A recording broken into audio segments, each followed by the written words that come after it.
My name is Marlo Trasker, and I run the most successful electrical contracting business in 3 counties.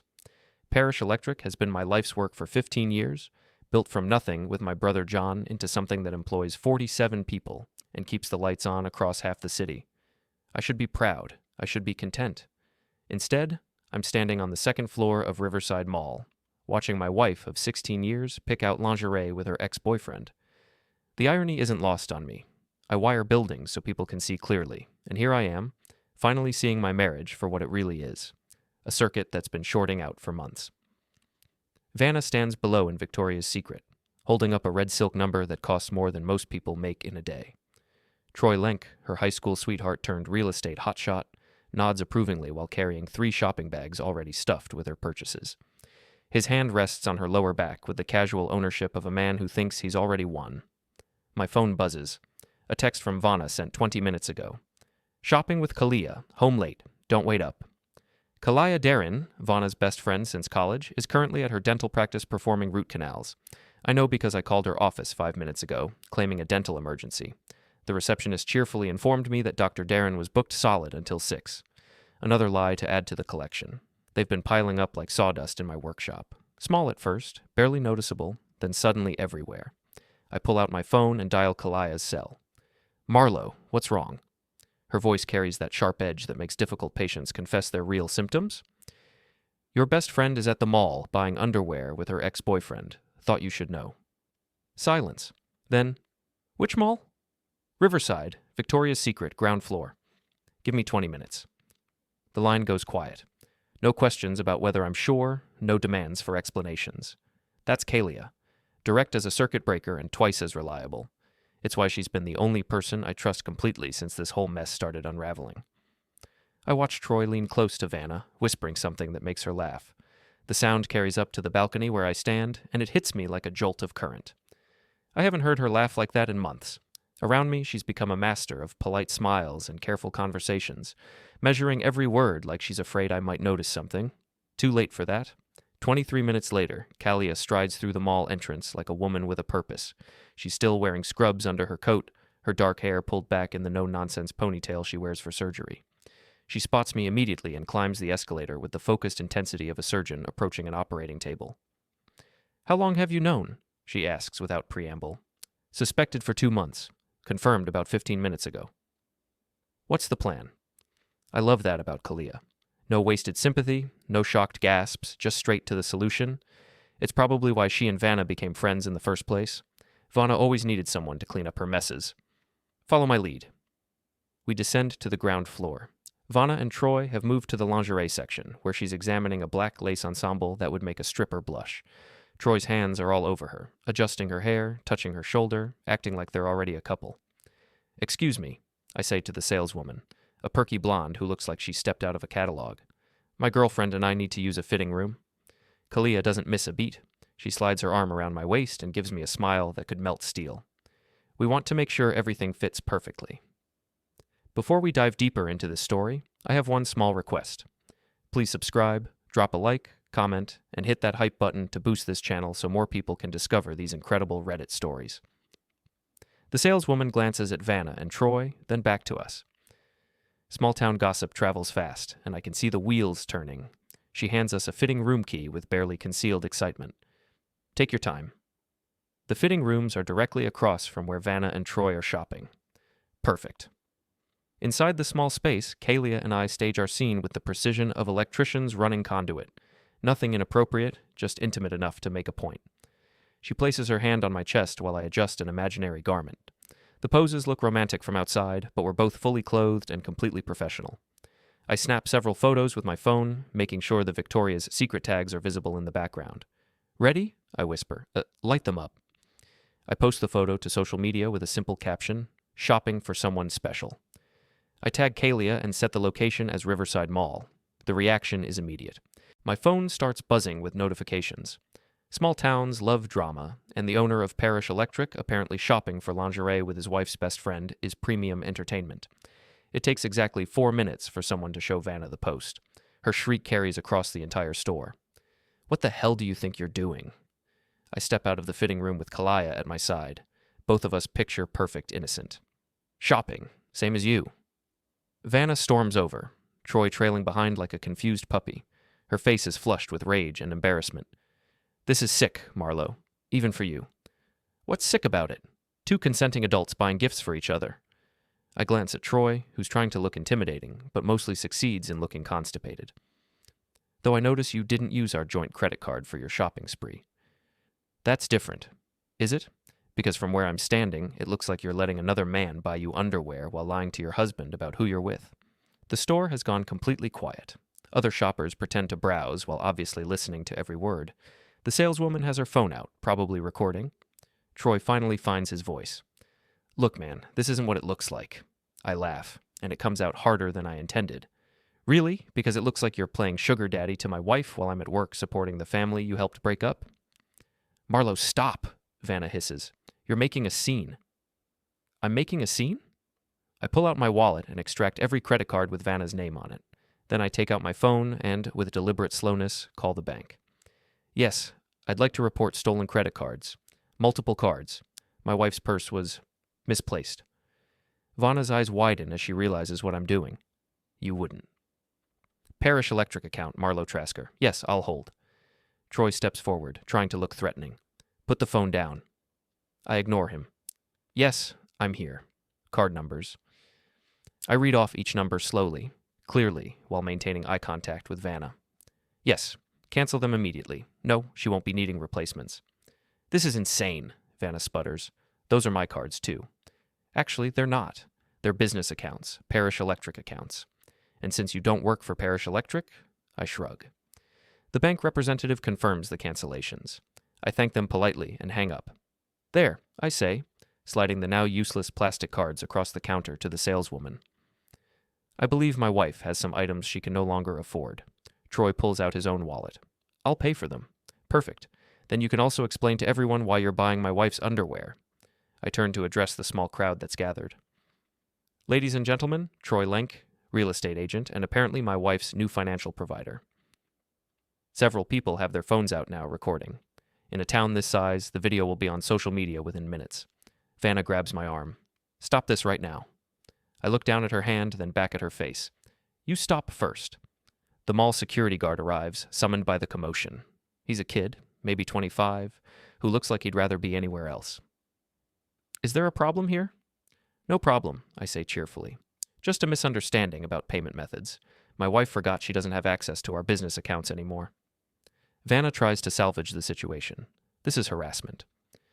"Is it harassment when you're shopping with your ex-boyfriend while lying to your husband? Because I'm pretty sure there's a word for that, and it's not harassment." The security guard looks between us, clearly out of his depth. Maybe everyone should just calm down? "Great idea." I take Kalia's hand. "We're leaving anyway. Our shopping is done." As we walk away, I hear Troy arguing with the saleswoman about payment, Vanna's voice rising in frustration and the excited whispers of onlookers already spreading the story. Kalia waits until we're in the parking lot before speaking. That was either brilliant or completely insane. Both, probably. I feel lighter than I have in months, like a circuit that's finally been properly grounded. But I'm tired of being the only one playing by the rules. My phone buzzes with a text from Vanna. "You went too far." I show it to Kalia, who snorts. "Too far?" She hasn't seen too far yet. I type back, "You haven't seen far yet." Then I add, "Come home when you're ready to talk. Bring Troy if you want. I've got plenty more where that came from." As I drive away from the mall, I catch sight of Vanna and Troy in my rearview mirror, standing beside his BMW, arguing. She's gesturing wildly while he stares at his phone, probably watching the videos that are already circulating. Let the games begin. The house is quiet when I get home, which suits me fine. Beau and Bree, my 16 and 14-year-old daughters, are at soccer practice, blissfully unaware that their parents' marriage just went public in the most spectacular way possible. I pour myself 3 fingers of bourbon and settle into my workshop in the basement, surrounded by the familiar smell of copper wire and electrical tape. My phone hasn't stopped buzzing. Notifications from social media, text messages from friends and employees, missed calls from numbers I don't recognize. The story is spreading faster than current through a short circuit. I ignore most of it, but one call catches my attention. John, my brother and business partner. "What the hell happened at the mall?" His voice is tight, controlled. John always sounds like he's chairing a board meeting, even when he's asking about the weather. Vanna was shopping with Troy. I made sure everyone knew about it. Jesus, Marlo, do you have any idea what this does to the company image? That stops me cold. The company image? My wife is screwing around with her ex-boyfriend, and you're worried about our image? I'm worried about 47 employees who depend on us for their paychecks. This kind of personal drama? Personal drama? John, she's been lying to me for months. She was letting another man buy her underwear while spending our money on God knows what else. Silence on the other end. Then, maybe you two should talk to someone, a counselor or... We're way past counseling. I take a sip of bourbon, letting it burn away the taste of his disapproval. She made her choice. Now she gets to live with the consequences. Just try to keep it quiet from here on out, okay? For the sake of the business. After he hangs up, I sit in the dim light of my workshop, thinking about that conversation. Something felt off about it, like a wire that's been stripped but not properly connected. John's concern seemed less about family and more about damage control. My phone rings again. This time it's Mary, our office manager for the past 12 years. If John is the business side of Parish Electric, Mary is the heart. Honey, are you all right? The genuine concern in her voice almost undoes me. I've been better. I saw the videos. Half the office has seen them by now. She pauses. For what it's worth, I think you handled it with more restraint than most men would have. Most men don't have 47 employees to think about. Most men don't have wives who parade around with their ex-boyfriends either. Don't you dare feel guilty about this, Marlo Trasker. That woman has been acting strange for months, and we've all noticed. That gets my attention. Strange how? Showing up late, leaving early, taking personal calls in John's office with the door closed, and the way she looks at the books when she thinks no one's watching? Mary trails off. What about the books? Probably nothing, but she's been asking a lot of questions about company finances lately. Who has access to what? How the partnership agreement works, that sort of thing. A chill runs down my spine that has nothing to do with the basement temperature. Did you tell John about this? I tried to, but he said she was just taking an interest in the family business, said it was healthy for spouses to understand the finances. The pieces start clicking together like components in a circuit diagram. Vanna's sudden interest in the business, her secretive phone calls, John's immediate concern about company image rather than his brother's marriage. Mary, I need you to do something for me, and I need you to keep it between us. What do you need? Pull the access logs for our financial systems. I want to know every time someone logged in over the past 3 months, and from where. Marlo, I know what it is, but something's not right here, and I need to know how deep this goes. She's quiet for a long moment. I'll have it for you tomorrow morning. After she hangs up, I finish my bourbon and head upstairs. The house still feels empty, but I can hear voices from the driveway. Through the front window, I see Vanna getting out of Troy's BMW. They're both animated, gesturing and talking rapidly. Troy keeps pointing at the house like he's planning an assault. I watch them for a few minutes, noting the body language. This isn't a casual conversation between old friends. This is strategy. The front door opens with more force than necessary. Vanna storms in with Troy right behind her, both of them looking like they're ready for war. We need to talk, Vanna announces. I'm listening. She glances at Troy, who nods encouragingly. What you did today was completely unacceptable. You humiliated me in public, damaged my reputation, and embarrassed Troy, who was just being a friend. I lean against the kitchen counter, arms crossed. A friend who buys you lingerie. It wasn't like that. Then what was it like? Because from where I was standing, it looked exactly like a man taking his girlfriend shopping for intimate apparel. Troy steps forward. Look, I know how this looks, but Vanna and I are just friends. We've been talking through some of the problems in your marriage, and I was just being supportive. Supportive? Is that what we're calling it? Marlo, please. Vanna's voice takes on the pleading tone she used to use when she wanted something expensive. I know I should have told you I was with Troy, but I knew you'd react like this. Like what? Like a husband who doesn't appreciate being lied to? Like a jealous, controlling man who can't stand the thought of his wife having male friends. The accusation hits like a slap. Controlling? Vanna, I've given you everything. The house, the cars, the credit cards, complete freedom to do whatever you want. The only thing I've ever asked for is honesty. And I've been honest. You lied about where you were tonight. You lied about who you were with. You've been lying for months. I pull out my phone and show her the text she sent. Shopping with Kalia, remember? She has the grace to look embarrassed, but Troy jumps in. So she bent the truth a little. That doesn't justify what you did. What I did was expose the truth. If you're ashamed of your behavior, maybe you should examine the behavior, not blame the person who caught you. Vanna tries a different approach. Marlo, I know things have been difficult between us lately. Maybe we should consider opening up our relationship, being more flexible about... No. The word comes out harder than I intended, but I don't soften it. I'm not interested in an open marriage, Vanna. I'm interested in an honest one. And if you can't provide that, then what? Troy's voice carries a challenge. What are you going to do? I look at him for a long moment. This man who thinks he can walk into my house and threaten me. I'm going to protect what's mine, my family, my business, my reputation, and I'm going to make sure that anyone who tries to take those things from me understands exactly what that costs. Is that a threat? Troy puffs up like a rooster, all chest and no substance. It's a promise. You want to play games with my marriage? Fine. But understand that I've been wiring this town for 15 years. I know where all the circuits run, and I know exactly how to cause a blackout. Vanna looks between us, sensing the escalation. Stop it, both of you. This isn't helping anything. You're right, I say. It's not. So here's what's going to happen. Troy, you're going to leave my house and stay away from my wife. Vanna, you're going to decide whether you want to fix our marriage or end it, but you're going to stop pretending you can have both. And if I don't? Vanna's chin lifts defiantly. Then you'll find out exactly how far I'm willing to go to protect what's mine. Troy starts to say something else, but Vanna cuts him off. Just go, please, let me handle this. He doesn't want to leave, I can see it in the way he hesitates, looks around my house like he's already planning to redecorate, but eventually he heads for the door. This isn't over, he says. No, I agree. It's not. After he leaves, Vanna and I stand in the kitchen, the silence stretching between us like a live wire. I never meant for it to go this far, she says finally. How far did you mean for it to go? She doesn't answer, which is an answer in itself. The girls will be home soon, I say. We should probably figure out what we're going to tell them. What do you want to tell them? The truth, that their mother has been lying to their father, and now we have to figure out how to fix it. Marlo. Or we don't fix it. That's an option too. She stares at me like she's seeing me for the first time. You've changed. No, Vanna. I've just stopped pretending I don't see what's right in front of me. My phone buzzes with a text message. It's from a number I don't recognize, but the message makes my stomach drop. Your brother says hello. I show it to Vanna. Her face goes white. Who is that from? I don't know, but I think we're about to find out. The next morning arrives gray and cold, matching my mood perfectly.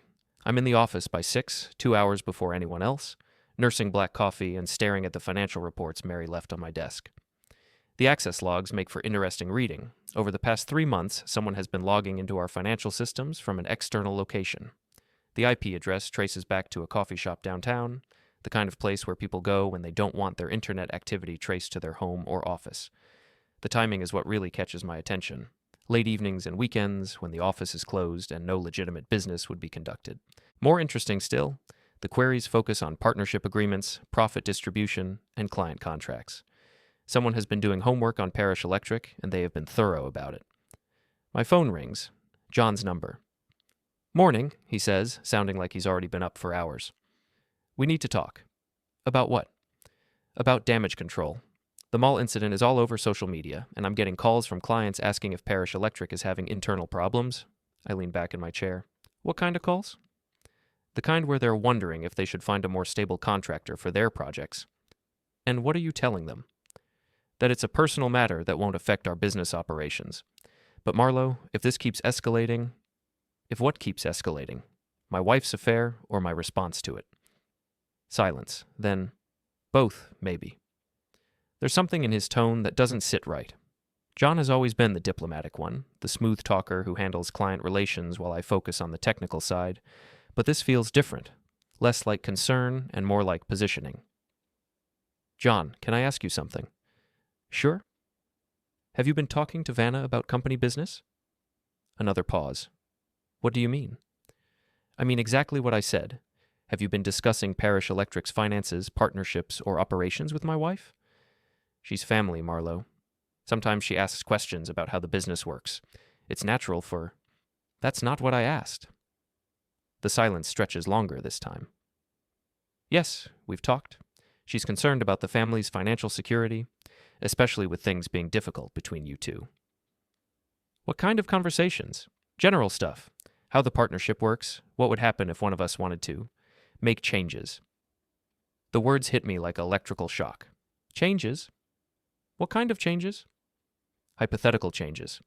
She was worried about what would happen to her and the girls if something happened to you, or if the business had problems. John, are you listening to yourself? My wife is asking you hypothetical questions about what happens if I'm out of the picture, and you don't think that's worth mentioning to me? It wasn't like that. Then what was it like? Before he can answer, Mary walks into the office. She takes one look at my face and mouths. Everything okay? I hold up a finger and finish with John. We'll continue this conversation later, in person. After I hang up, Mary settles into the chair across from my desk. Rough morning? Getting rougher. What else did you find? She slides a folder across the desk. The external access I told you about. It's not just financial records. Someone's been looking at employee files, client contracts, even your personal employment agreement. My employment agreement? The partnership documents, specifically. The sections about dissolution, buyouts, and succession planning. I flip through the documents, my anger building with each page. Someone has been systematically investigating every aspect of Parish Electric's structure, looking for weaknesses and opportunities. Mary, I need you to change all the system passwords. Today. And I want new access controls. Anything sensitive requires dual authorization. Already started, but Marlo, there's something else. She hesitates. The person who accessed these files, they knew exactly what they were looking for. This wasn't random browsing. Someone gave them a roadmap. Before I can respond, my phone buzzes with a text from an unknown number. Riverside Bar, noon. Come alone. I show it to Mary, who frowns. That's not a good idea. Probably not, but I need to know who's pulling the strings here. What if it's a setup? Then I'll deal with it, but I can't fight an enemy I can't see. Riverside Bar sits in the old warehouse district, the kind of place where construction workers grab lunch and businessmen go when they don't want to be seen. I arrive exactly at noon, scanning the dim interior for familiar faces. Troy sits in a corner booth, looking uncomfortable in his expensive suit. He's not alone. John is with him, nursing a beer and checking his phone like he'd rather be anywhere else. The pieces click together with painful clarity. My brother and my wife's lover, having a cozy chat while my marriage implodes. I should be surprised, but somehow I'm not. I walk over to their table and slide into the booth across from them. Gentlemen, Troy straightens up, trying to look confident. Thanks for coming. Wouldn't miss it, though I have to say, this is an interesting partnership. John won't meet my eyes. Marlo, before you jump to conclusions, what conclusions would those be? That my brother has been sharing confidential business information with my wife's boyfriend? That the two of you have been planning something behind my back? Or that you think I'm stupid enough not to figure it out? It's not what you think, Troy says. Then explain it to me. John finally looks up. Vanna came to me a few months ago. She was worried about the marriage, about what would happen to her and the girls if things fell apart. She asked me to help her understand the business structure, just so she could make informed decisions. Informed decisions about what? About her future, about the girls' security. And you? I turn to Troy. What's your role in this? I'm trying to help Vanna navigate a difficult situation. She's scared, Marlo. You've been distant, angry, unpredictable. She doesn't know what you're capable of. The accusation stings because there's a grain of truth in it. I have been angry, I have been unpredictable, but I've never been the kind of man who would hurt his family financially or otherwise. So, the solution was to have my brother teach you how to take apart my business? Nobody's trying to take apart anything, John says. We're just trying to understand the options. Options for what? Neither of them answers, which tells me everything I need to know. I lean back in the booth, studying their faces. Let me guess. If I become too difficult to deal with, there are ways to force me out of Parish Electric, ways to buy out my partnership, or vote me out of management, or otherwise neutralize me as a problem. That's not... And in the meantime, Troy here gets to play house with my wife, using information you provided to make her feel secure about leaving me. John's face flushes. You're paranoid. Am I? Because from where I'm sitting, it looks like you two have been planning my professional and personal demise while pretending to be concerned about family welfare. I pull out my phone and place it on the table, recording light clearly visible. So here's what's going to happen. You're both going to explain exactly what you've been planning, and I'm going to record every word. Troy reaches for the phone. Turn that off. I grab his wrist before he can touch it. Don't. The word comes out quiet, but something in my tone makes him freeze. Don't touch my property. Don't threaten me. And don't mistake my patience for weakness. Marlo, John says, you're making this bigger than it needs to be. No, John. You made it big when you decided to betray your own brother. I'm just making sure everyone understands the consequences. I stand up, pocketing my phone. Enjoy your lunch, gentlemen, and enjoy it while you can. As I walk away, I hear Troy say something to John, but I don't look back. I've got what I came for, confirmation that this goes deeper than a simple affair. Outside, I call Kalia. How did it go? About as well as expected. It's not just Vanna, John's involved too. Your brother. Marlo, I'm sorry. Don't be sorry, be ready. Because this just became war. That evening, I'm in my workshop when I hear Vanna's car in the driveway. She comes downstairs a few minutes later, looking nervous. The girls are at my sister's for the night, she says. I thought we should talk. About what? Your lunch meeting with Troy and John? Her face goes pale. How did you know about it? Vanna, I've been an electrician for 20 years. I know how to trace circuits back to their source. She sits on my workbench, trying to look casual. Marlo, I know how this looks, but it looks like you, my brother, and your boyfriend have been planning to push me out of my own business so you can run off together without worrying about money. That's not what we were doing. Then what were you doing? She's quiet for a long moment. Planning for contingencies. Contingencies.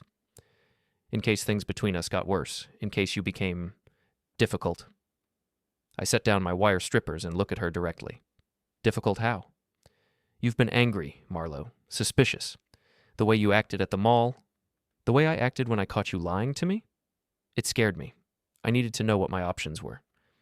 Your options were to tell me the truth. Your options were to work on our marriage instead of planning its funeral. I tried. You tried nothing. You went straight to planning your exit strategy while pretending everything was fine. She slides off the workbench, moving closer. It doesn't have to be like this. We could still work things out. Could we? Because it seems like you've already made your choice. What if I ended things with Troy? What if we went to counseling? I study her face, looking for sincerity and finding only calculation. What changed your mind? I realized what I was throwing away, our family, our life together. Or you realized that pushing me out of Parish Electric is going to be harder than you thought. She doesn't deny it, which is answer enough. Here's the thing, Vanna. I might have been willing to fight for our marriage yesterday, but today I found out that you've been planning to destroy my business and my relationship with my brother. That changes things. Marlo, please, no. You made your choice when you decided I was the enemy instead of the man who loved you. Now you get to live with the consequences. I walk past her toward the stairs. You can stay in the guest room tonight. Tomorrow we start discussing terms. Terms for what? For how we're going to end this without destroying the girls' lives. As I reach the top of the stairs, she calls after me. You'll regret this, Marlo. I promise you will. I turn back to look at her, standing in my workshop surrounded by the tools and equipment I've used to build our life together. Maybe, but not as much as you're going to regret underestimating me. The emergency board meeting is called for Thursday morning, which gives me exactly 48 hours to prepare. John sends the official notice by email, citing concerns about management stability and company reputation as grounds for reviewing my position as co-owner and operational director of Parish Electric. It's a bold move, and probably would have worked if I hadn't seen it coming. I spend Wednesday evening in my office, long after everyone else has gone home, preparing my presentation. The financial records Mary pulled tell an interesting story, not just about unauthorized access to our systems, but about the timing of certain business decisions over the past 6 months. 3 major contracts that I thought we lost to competitors were actually redirected through John's direct intervention. 2 key employees who quit suddenly both went to work for Lenk Properties, Troy's real estate company, handling their electrical subcontracting. And several of our biggest clients have been approached about switching to a new electrical contractor that promises better rates and more reliable service. The pieces form a picture that's both impressive and infuriating. This wasn't a spur-of-the-moment affair. It was a carefully orchestrated business acquisition disguised as a marriage breakdown. Thursday morning arrives with the kind of gray drizzle that makes everything look washed out and tired. I arrive at the office to find John already there, along with 3 of our 5 board members. The conference room has been set up for a formal meeting, complete with a court reporter and what looks like a lawyer I don't recognize. Marlo. John stands as I enter. Thanks for coming. Wouldn't miss it. I take my seat at the head of the table, the same spot I've occupied for 15 years. Though I have to say, the formal setup is a nice touch.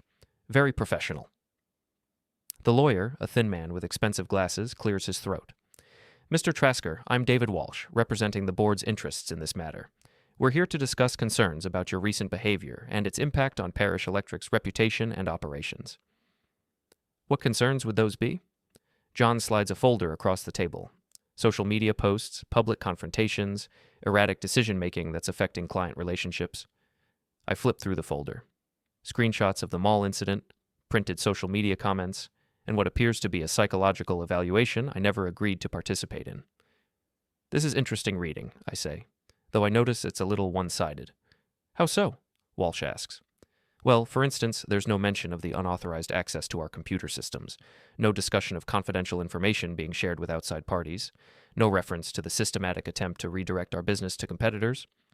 The room goes quiet. John's face loses some of its color. I'm not sure what you're referring to, Walsh says carefully. I pull out my own folder, considerably thicker than theirs. Then let me clarify. For the next 30 minutes, I walk them through everything. The access log showing external queries into our financial systems, the timeline of lost contracts and their connection to John's private meetings with competitors, the employee departures and their suspicious timing. This is speculation, John interrupts. You can't prove... Actually, I can. I activate the projector and display a series of emails recovered from our server backups. These are communications between you and Troy Link, discussing Parish Electric's client list, pricing strategies, and operational weaknesses. The emails are damning.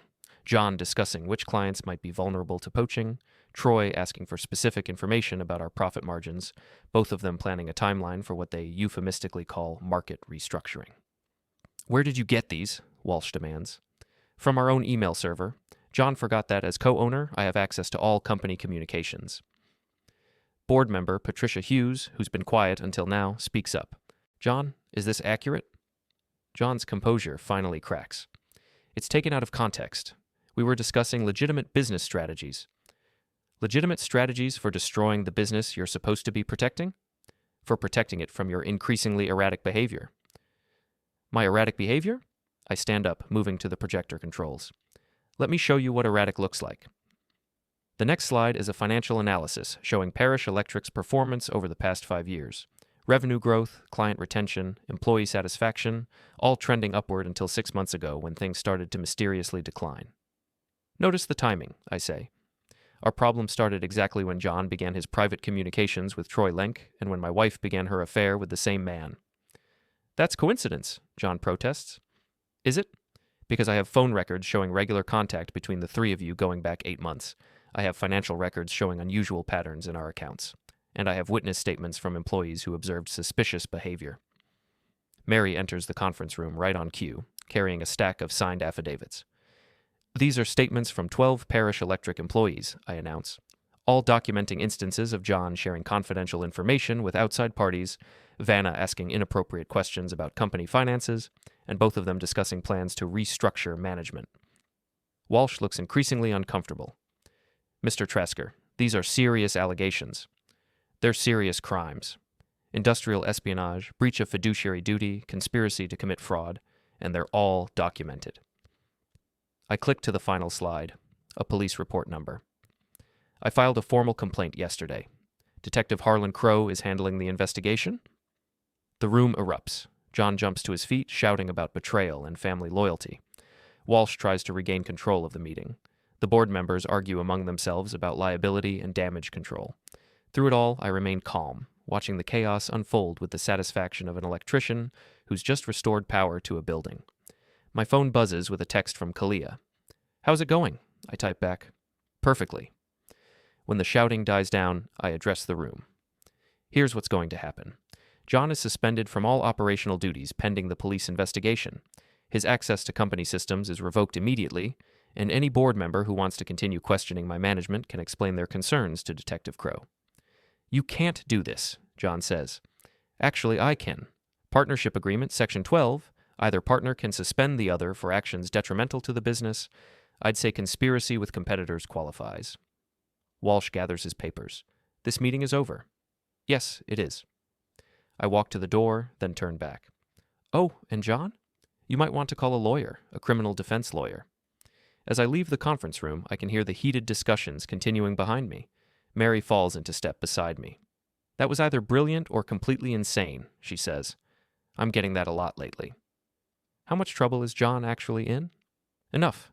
The police take industrial espionage seriously, especially when it involves family businesses. Even if the charges don't stick, the investigation will tie him up for months.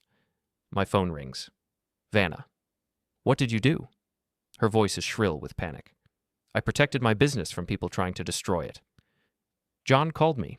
He says you've accused him of crimes. I've documented his crimes. There's a difference.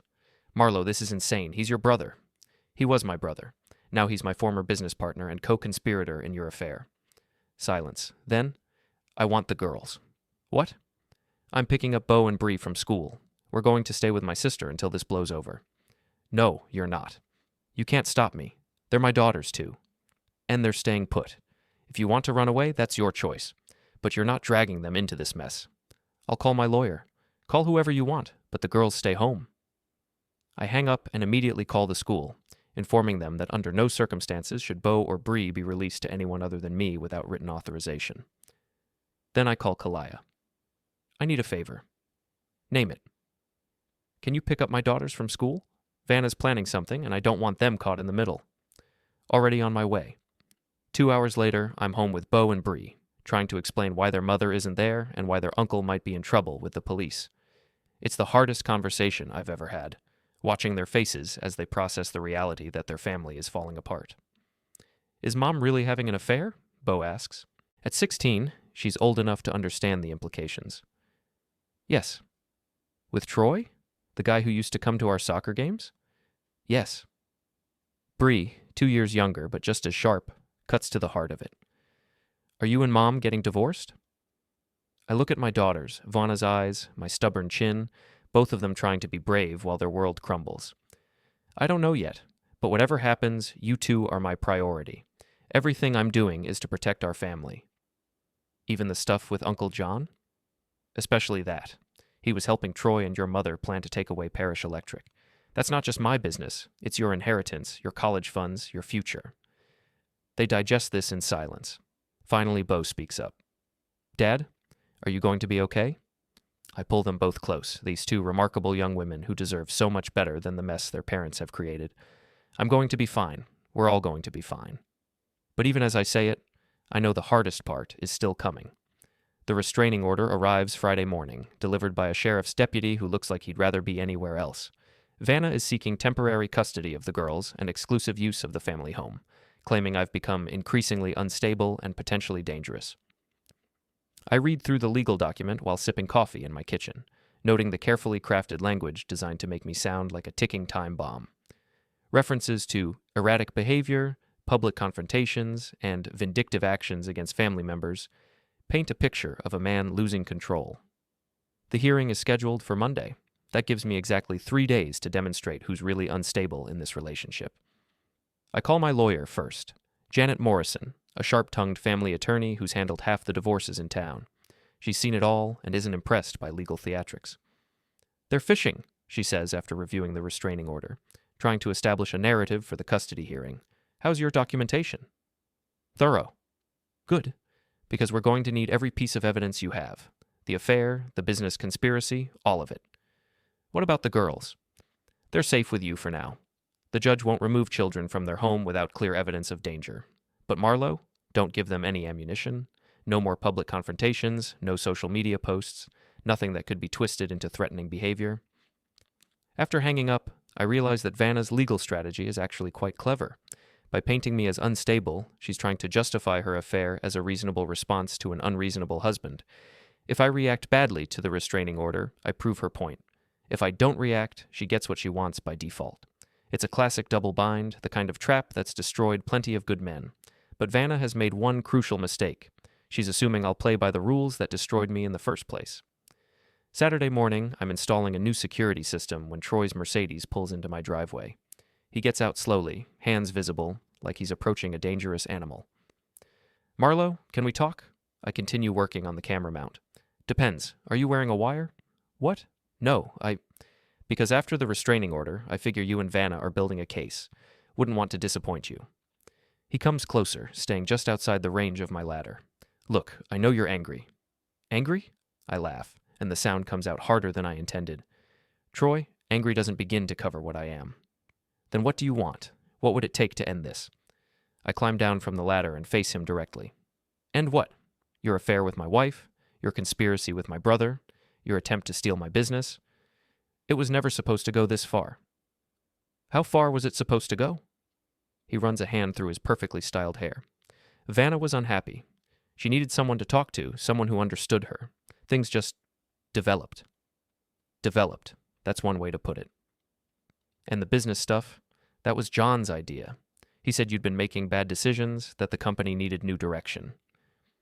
New direction toward your bank account. It wasn't like that. Then what was it like?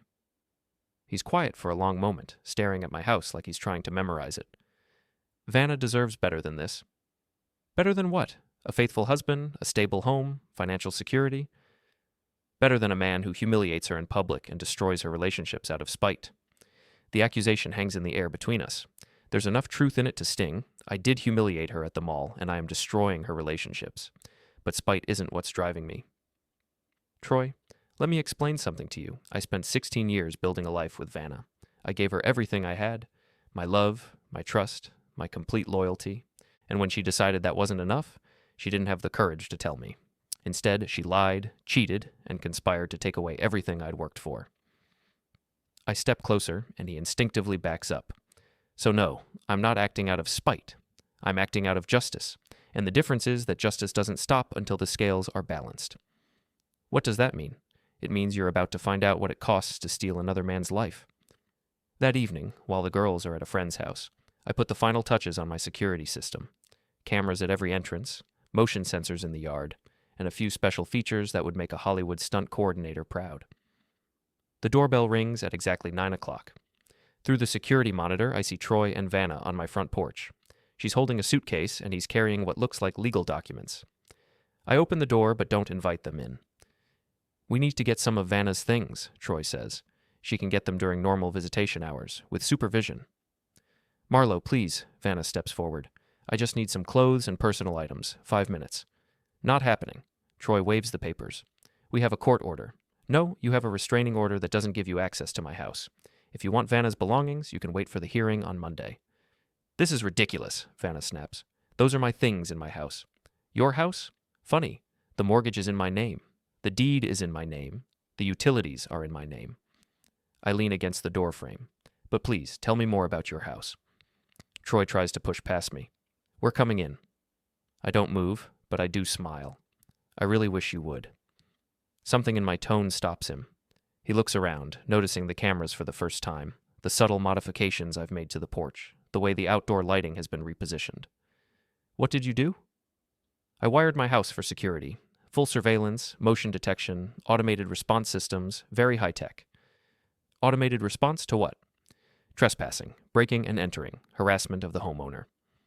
I gesture to the cameras. All of it recorded in high definition and automatically uploaded to cloud storage. Vanna looks between us, sensing the escalation. Marlo, we just want... I know what you want.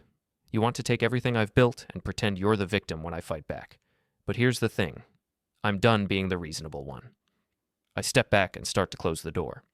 Come back Monday with a real court order, or don't come back at all. Troy puts his foot in the door. We're not leaving without... The sprinkler system activates. Water erupts from hidden nozzles around the porch, soaking both of them instantly. The surprise is so complete that Troy stumbles backward, slips on the wet concrete, and falls into the hedge. Motion sensors, I explain cheerfully, very sensitive to aggressive behavior. Vanna shrieks as the cold water hits her, ruining her carefully styled hair and expensive outfit. Turn it off. It's automatic, runs for 60 seconds when triggered. Troy extricates himself from the bushes, soaked and furious. This is assault! This is property protection. You're trespassing, you refused to leave when asked, and you attempted forced entry. The system responded appropriately. The sprinklers shut off, leaving them dripping and humiliated on my porch. Several neighbors have come out to watch, and I can see phone cameras recording the scene. This isn't over, Troy sputters. You're right, it's not. They retreat to his Mercedes, water dripping from their clothes. As they drive away, I notice Mrs. Henderson from across the street giving me a thumbs up. Sunday morning brings a knock on my door from Detective Harlan Crow. He's a good man, someone I've known for years through neighborhood poker games and community events. Morning, Marlo. Mind if I come in? Coffee? That'd be great. We sit in my kitchen while he reviews a complaint filed by Troy and Vanna about the sprinkler incident. They're claiming harassment and assault, he says. They're claiming a lot of things lately. Want to tell me your side? I walk him through the events, showing him the security footage that clearly shows Troy trying to force his way into my house and Vanna refusing to leave when asked. Automatic sprinkler system? Harlan raises an eyebrow. Motion activated. Completely legal for property protection. He watches the video again, and I can see him fighting a smile. They look pretty surprised. I imagine so. Marlo, I have to ask, are you planning anything else like this? I meet his eyes directly. I'm planning to protect my home, my family, and my business from people who are trying to destroy them. If that involves creative security measures, so be it. Just try to keep it legal, okay? Always do. After he leaves, I spend the rest of Sunday preparing for Monday's hearing. The documentation is extensive: financial records, email evidence, witness statements, and security footage. Everything needed to demonstrate that I'm not the unstable one in this relationship. But as I review the materials, I realize that winning the legal battle is only part of the solution. Vanna, Troy, and John have declared war on everything I've built. The only way to truly protect my family and business is to make sure they understand the cost of that declaration. The hearing is tomorrow. After that, the real work begins. Monday's hearing is a masterclass in legal theater. Vanna sits at the plaintiff's table in a conservative dress, looking every inch the concerned mother and wronged wife. Her attorney, a slick-looking man named Peterson, has prepared a presentation that paints me as an increasingly dangerous individual who poses a threat to his own family. They present the mall incident as evidence of my public humiliation tactics. The sprinkler incident becomes assault with a dangerous weapon. My investigation into John's business activities is characterized as vindictive harassment of family members. It's a compelling narrative, and I can see it having an effect on Judge Martinez, who's known for taking domestic disputes seriously. Then, Janet Morrison stands up for the defense. Your Honor, we'd like to present some additional evidence that puts Mr. Trasker's actions in proper context. For the next hour, she systematically destroys Vanna's credibility. The affair is documented with photos, text messages, and witness testimony. The business conspiracy is laid out in detail, with financial records showing the systematic attempt to undermine Parish Electric. John's involvement is proven through email evidence and employee statements. Mrs. Trasker wasn't seeking protection from an abusive husband, Janet concludes. She was seeking legal cover for an affair and business fraud scheme that had been exposed. Peterson tries to object, but the evidence is overwhelming. Bank records show Vanna spending thousands on Troy while lying about her whereabouts.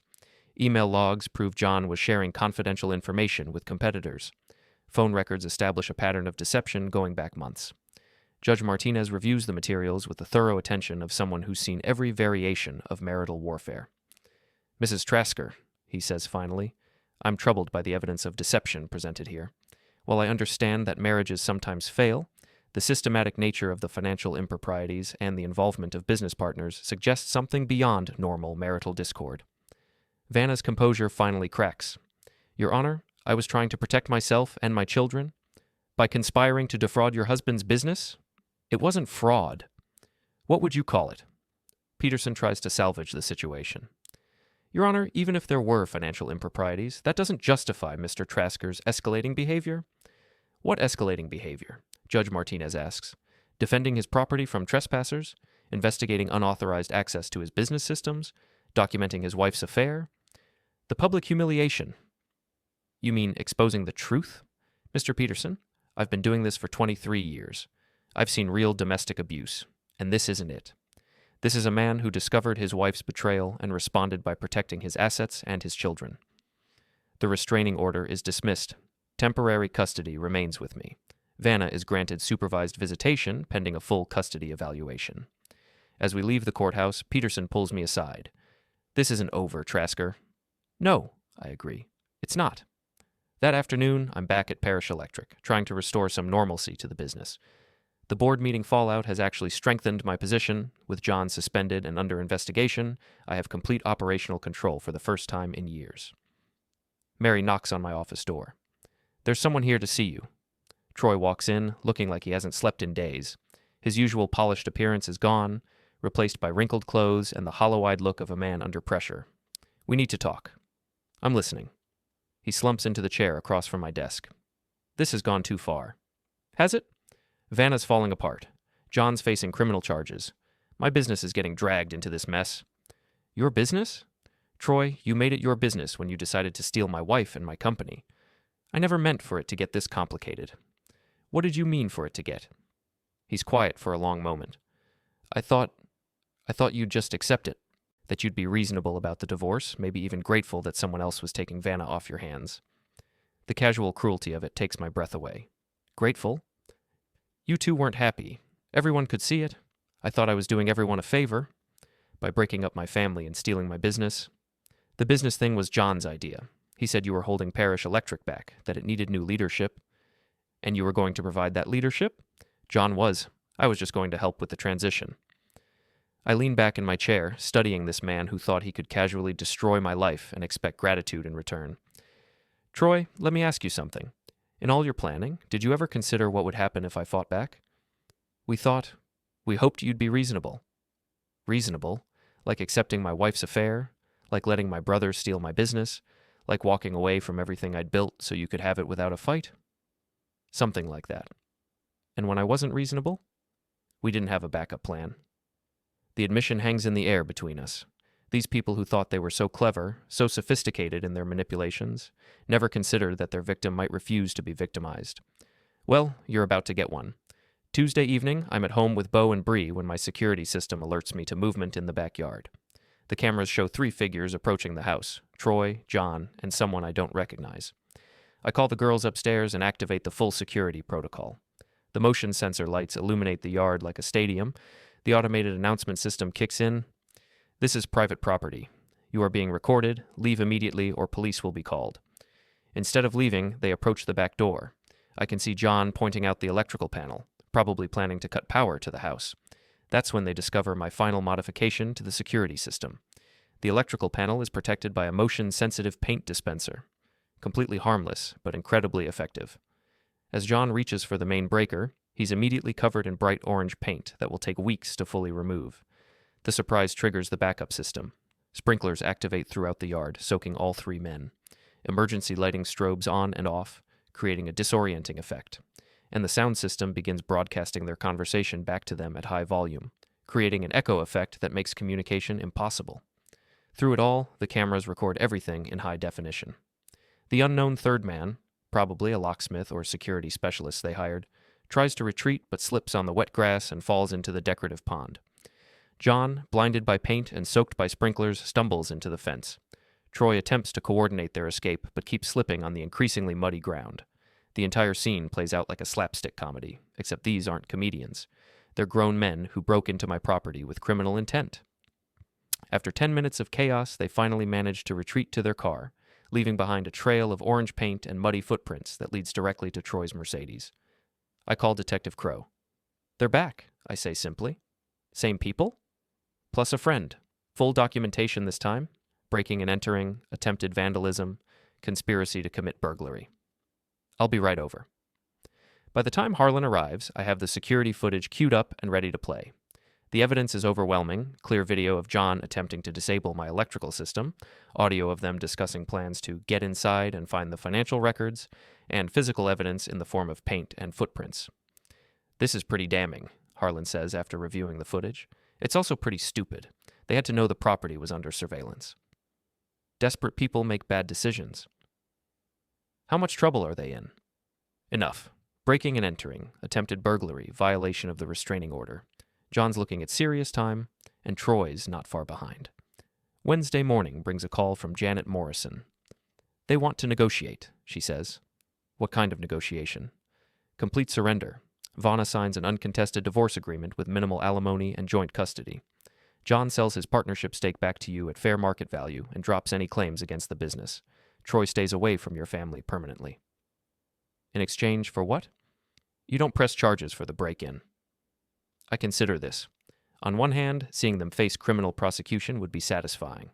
On the other hand, a clean resolution protects the girls from further trauma and gives me complete control over Parish Electric. Counteroffer, I say. Everything they proposed, plus Troy makes a public apology for his role in this mess. Full confession, posted on social media, acknowledging the affair and the business conspiracy. That's pretty harsh. They tried to steal my life.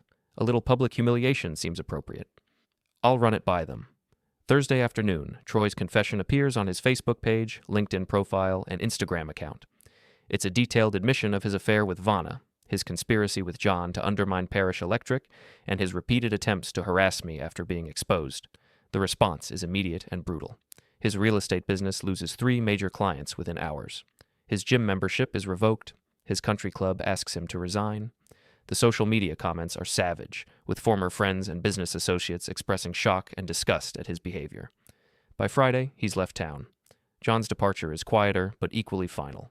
He signs over his partnership stake, submits his resignation from all Parish Electric positions, and moves to another state where his criminal record won't follow him as closely. Vanna's capitulation is the most complete.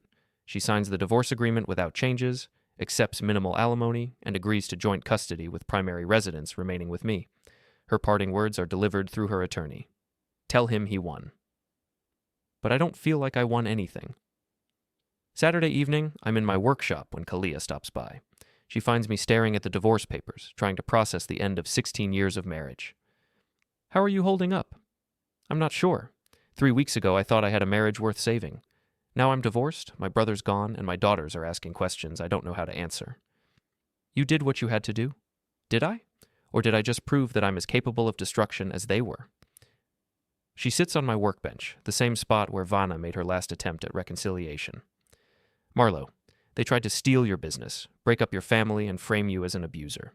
You responded by exposing the truth and protecting what was yours. That's not destruction, that's justice. It doesn't feel like justice. It feels like everyone lost. Not everyone. Your daughters still have their father, your employees still have their jobs, and you still have your integrity. I look around my workshop, filled with the tools and equipment I've used to build a life. Everything is exactly as it was 3 weeks ago, but somehow it all feels different. What happens now? Now you rebuild. Different foundation this time, but stronger materials.